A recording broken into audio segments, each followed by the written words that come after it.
Ladies and gentlemen, start your engines.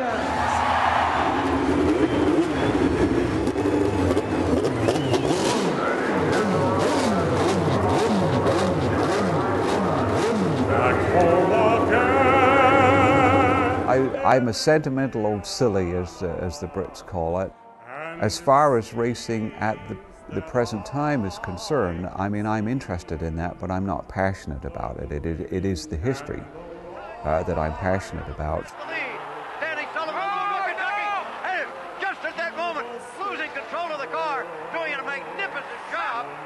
I'm British born and raised.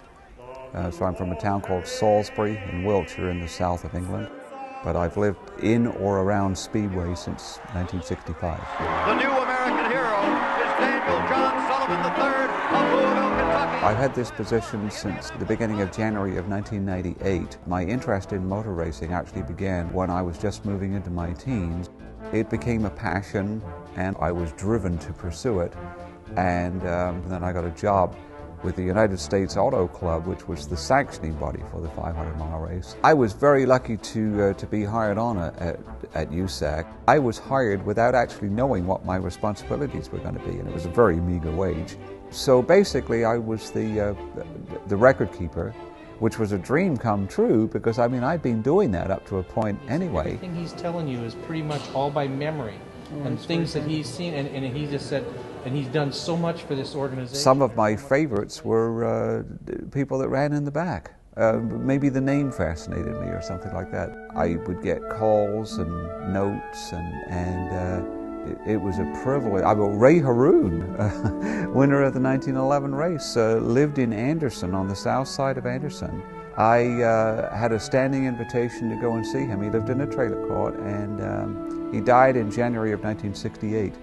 But on 2, 3, 4 occasions, I went to see him and spend time with him.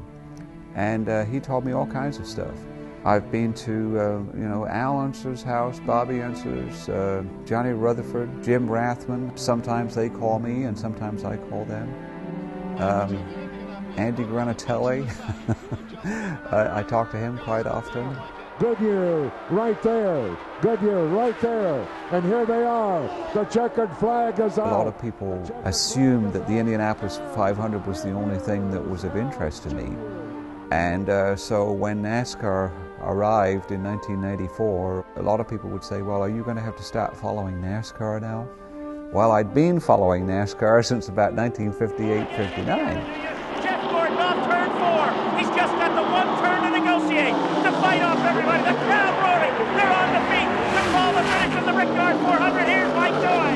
Brett Bodine closes in, but the youngest driver in the field shall lead them home. And then the other one too was when Formula One arrived. People said, oh, are you going to start getting into Formula One? And I thought, well, actually, I was following Formula One in 1956. If it wasn't racing, I don't know if I would have done anything else historical or not. If this was to suddenly end, I don't know what else I could do. It does seem to be that I was destined to come here.